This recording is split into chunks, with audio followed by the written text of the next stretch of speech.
አሰብና ኢትዮጵያን ያስተሳሰረው ገመድ ጉዞ ወደ ቀይ ባህር ድርድር ወይስ ጦርነት አሰብ ስትነሳ ቀይ ባህር ሲወሳ አይናቸው በእንባ የሚሞሉ መላሰውነታቸው የሚነዝራቸው የኢትዮጵያ የቀድሞ የባህር ኃይል አባላት በርካቶች ናቸው በቀይ ባህር የተማማሉ በአሰብ ወደብ የገማሸሩ በአዶሊስ ላይ ታሪክ የጻፉ ኢትዮጵያውያን ዛሬ ይህች ውድ ሀገራቸው ባህር አልባ ሆና መቅረቷ ያንገባግባቸዋል ኢትዮጵያ ያን ገናና ታሪኳን ዳግም የምትመልስበት ቀይ ባህር እያጋመሰች በአሰብ ወደብ ባሻት መንገድ የምትገመሽርበት ጊዜ ደርሷል ትውልዱ ይበቃል ብሏል ወደ ባልባነት ያከትምለታል አሰብና ኢትዮጵያ ይታረቃሉ ታርቀውም ናፍቆታቸውን ይወጣሉ ይህ በዚህኛው ትውልድ የሚጻፍ ታሪክ ይሆናል ሲሉ ታላላቅ ምሁራን እያነሱ ነው አሁን ኢትዮጵያዊና አሰብን ዳግም ባንድ ገመድ የሚያስተሳስራቸው ምን ተገኘ ያልተነገረው ያልተወሳውን አስገራሚ ታሪክ እንቃኛለን ሰላም ውድ የሩድሊ ቤተሰቦች እንደምን አላችሁ ቻናሉን ሰብስክራይብ ላይክ ሼር ያደረጋችሁ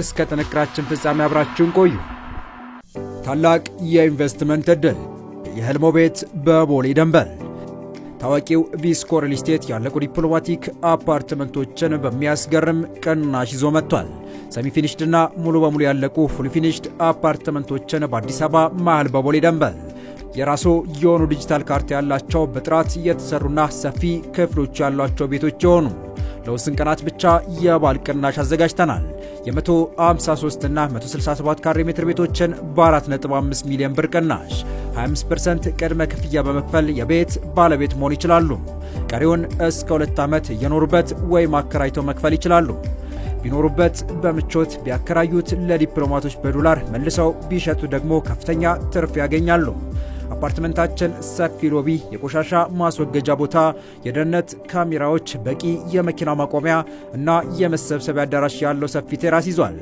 የህልሞ ቤት ዛሬውኑ ይጠብቆታል ለበለጠ መረጃ በ0985 51 8379 ወይም በ0972 46 9774 ይደውሉ ቪስኮ ሪል ስቴት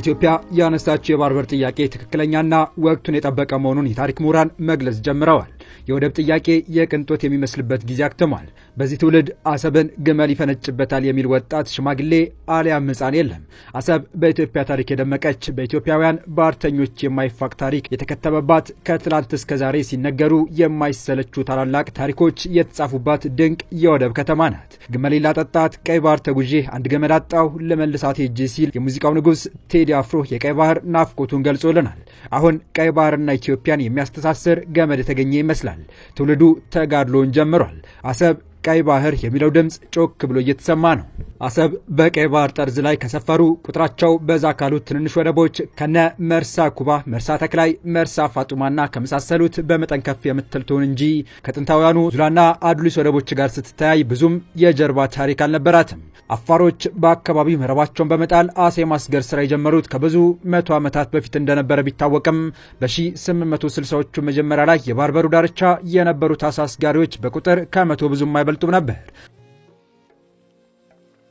በአካባቢው ጥቂት ከፀሐይ ሐሩር የሚከለሉባቸው የሳር ጎጆች እንደነበሩ በወቅቱ ስፍራውን የጎበኙ የውጭ ሀገር ዜጎች በጽሑፍ አስቀምጠዋል በዚያው ዘመን በጣሊያናዊው ራፋኤል ሩባቴኖ ስም የተደራጀው ሩባቴኖ የመርከብ አገልግሎት ሩባቴኖ ሺፒንግ ሰርቪስ ግብጽ ውስጥ በቀይ ባህር ላይ ከአውሮፓ ወደ ሩቅ ምስራቅ አቅጣጫ የሚከፈተውን የስዊዝ ካናል ጥቅም በማስላት ወደ ሩቅ ምስራቅ ከሚመላለሱ ታላላቅ መርከቦች የሚገኘውን ጥቅም በመገመት በዚሁ መስመር ላይ ማረፊያ ሊሆን የሚችልበት መርከብ መልክ መጣያ ሲፈልግ አሰብን ያገኛታል በመሆኑም በአካባቢው ከዚህ የተሻለ እንደማይገኝ በመገመት በመርከቡ ዋና መሪ በጁሴፔ ሳፔቶ በቀረበው ምክር ሐሳብ መሰረት ከአካባቢው የአፋር ባላባት ጋር በመደራደር የስዊዝ ካናል በተከፈተበት በዚህ ዓመት እንደ አውሮፓውያን አቆጣጠር በ1869 ለባላባቱ ጠቀም ያለ ገንዘብ በመስጠት አሰብንና አካባቢውን ንብረቱ አደረገው ግዛቱን እንዲያስተዳድር ብቻ ኃላፊነት የተሰጠው ባላባት ይህንን ግዛት በገንዘብ አሳልፎ ሲሸጥ ሊከላከል የሚችል አካል አልነበረም ወይ የሚል ጥያቄ ያስነሳል ወቅቱ ዘመነ መሳፍንትን አስወግደው አንዲት ኢትዮጵያ ለመፍጠር ሲማስኑ የነበሩት አጼ ቴዎድሮስ በውስጥም በውጭም በተቀነባበረ ጥቃት መቅደላ ላይ ህይወታቸው ካለፈ 1 ዓመት ሆኗቸዋል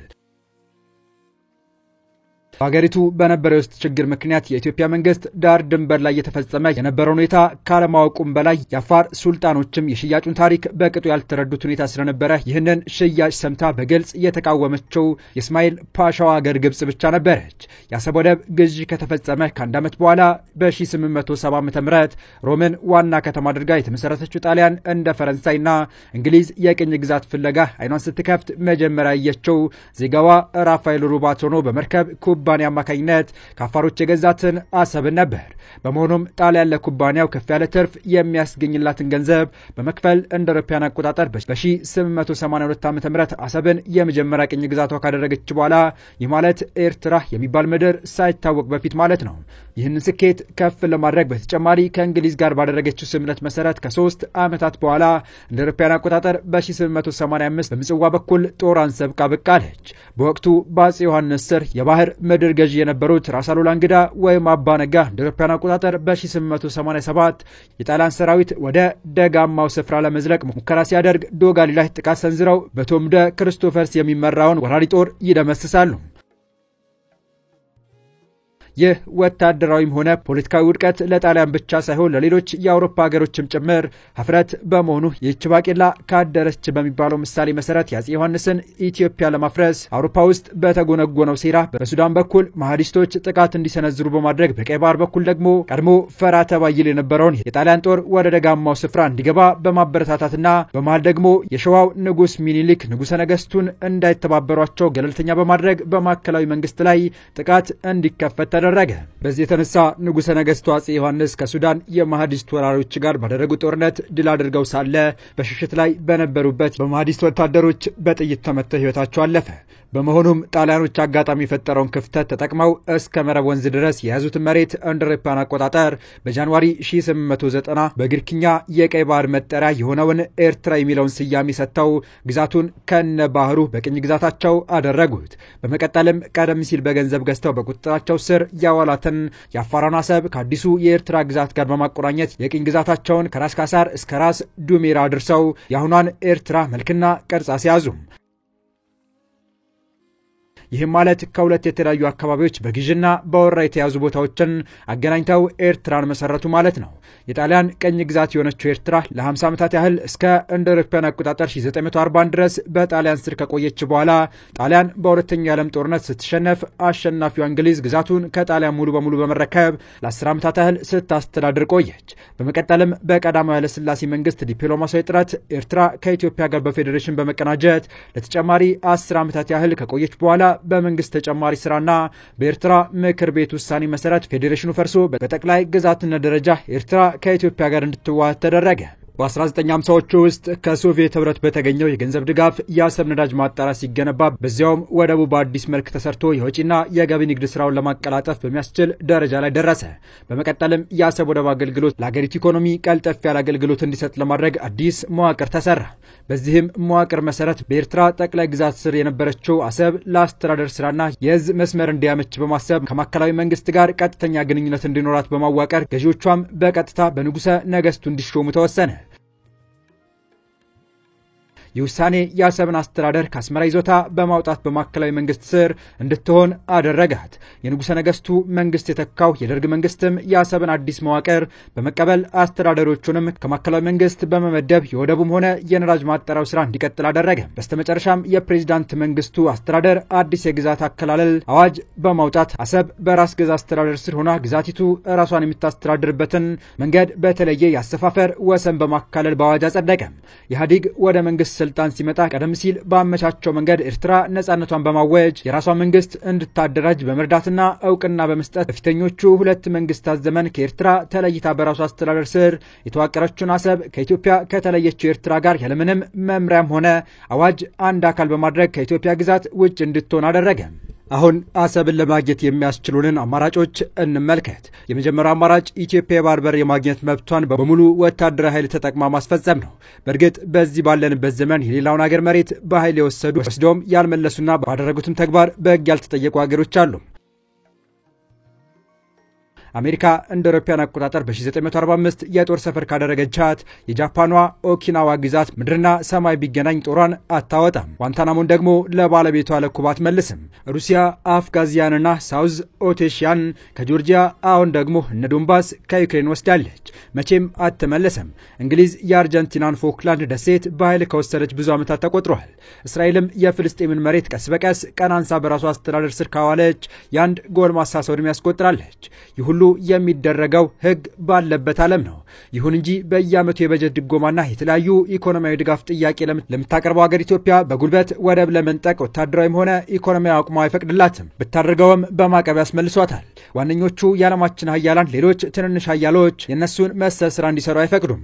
ትንንሽ ሀገሮች ሕግ ሲጥሱ ሕጉ ሁሌ ያኔ ይሰራል። የተባበሩት መንግስታት ድርጅትም በአስቸኳይ ለቃችሁ ውጡ ሊል ይሰበሰባል። ስለዚህም ለኢትዮጵያ ኃይል መጠቀም ለጊዜው ቢሳካ እንኳን ዘላቂነቱ ያጠራጥራል።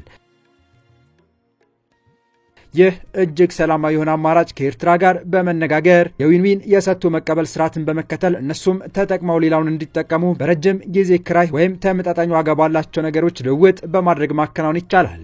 ለምሳሌ እዚሁ አካባቢያችን ሩዋንዳ፣ ኡጋንዳና ቡሩንዲ በኬንያና በታንዛኒያ ወደቦች በድርድር ይጠቀማሉ።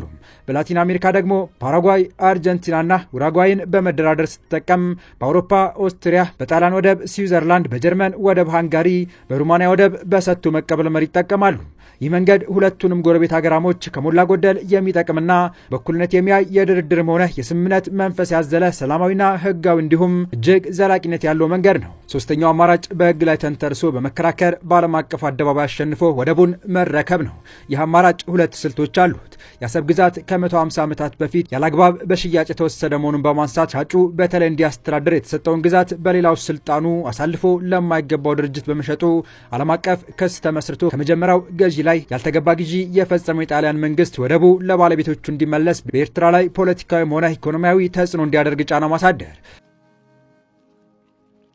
በንጉሠ ነገሥቱም ሆነ በደርግ ዘመን የነበሩት የኢትዮጵያውያን መንግስታት የሚያስተዳድሩትን ግዛት ለአስተዳደራዊ አመችነት በፈቀዱት ቦታና መዋቅር በመቃየር የማስተዳደር ህገ መንግስታዊ ስልጣን ነበራቸው።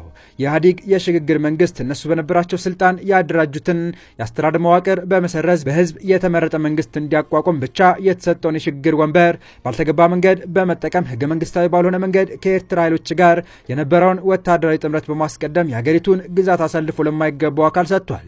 ድርጊት ከ150 ዓመታት በፊት ከተከናወነው የአሰብ ህገወጥ ሽያጭ ድርጊት ጋር ይመሳሰላል። በመሆኑም የኢህአዴግ የሽግግር መንግስት የወሰነው ህገወጥ ውሳኔ ተወግዞ ግዛቱን በወሰደችው ኤርትራ ላይ ዓለም አቀፍ ክስ እንዲመሰረት በማድረግ በፍርድ ቤት ውሳኔም ሆነ በግልግል ዳኝነት አሰብን የማስመለስ እንቅስቃሴ ቢደራጅ እዚህ ላይ አንድ መሰናክል ሊሆን የሚሞክር ነገር ይታያል። የአፍሪካ አንድነት ድርጅት በተመሰረተ በዓመቱ እንደ አውሮፓውያን አቆጣጠር በ1964 ካይሮ ላይ በጠራው ጉባኤ በአፍሪካውያኑ መሪዎች ውይይት ተካሂዶበት የጸደቀ አንድ ታላቅ አጀንዳ ነበር። የአፍሪካ ሀገሮች ነጻነታቸውን ባገኙበት ዘመን የነበራቸውን ወሰን የየአገሮቹ ወሰን ሆኖ ይጸናል የሚል። ይህም ማለት ኤርትራ ከጣሊያንም ሆነ ከእንግሊዝ ነጻ የወጣችው ከነ ወደቦቿ ስለነበረ የአሰብ ወደብ በኤርትራነቱ ይጸናል ማለት ነው። ይህንን ውሳኔ የሚገዳደረው ግን ከነጻነት በኋላ በዓለም አቀፍ ደረጃ ህጋዊ ይሁንታ አግኝቶ እንደ አውሮፓውያን አቆጣጠር በ1952 ከኢትዮጵያ ጋር በፌዴሬሽን ስርዓት የተሳሰረው የኤርትራ መንግስት ከ10 ዓመታት በኋላ ኖቬምበር 14 ቀን 1962 በራሱ በኤርትራ ምክር ቤት ውሳኔ ፌዴሬሽኑ አፍርሶ ከኢትዮጵያ ጋር ሲቀላቀል ከነ ወደቦቹ ነበር። በመሆኑም ከፌዴሬሽኑ መፍረስ በኋላ የንጉሠ ነገሥቱ መንግስትም ሆነ የደርግ መንግስት በነበራቸው ህጋዊ መብት አሰብን በተለየ አስተዳደር እርከን መዋቅር አስተዳድረዋልና ዓለም አቀፉን ማህበረሰብ ለማሳመን በዚህ አቅጣጫ መሄድ የሚሻል ይመስላል። በዓለም አቀፍ ህግ መድረክ ካሸነፍን በኋላ ጦር ማስተካከሉ ራሱ ህጋዊ ሊሆን ይችላል። አበቃን። መልካም ጊዜን ተመኘን።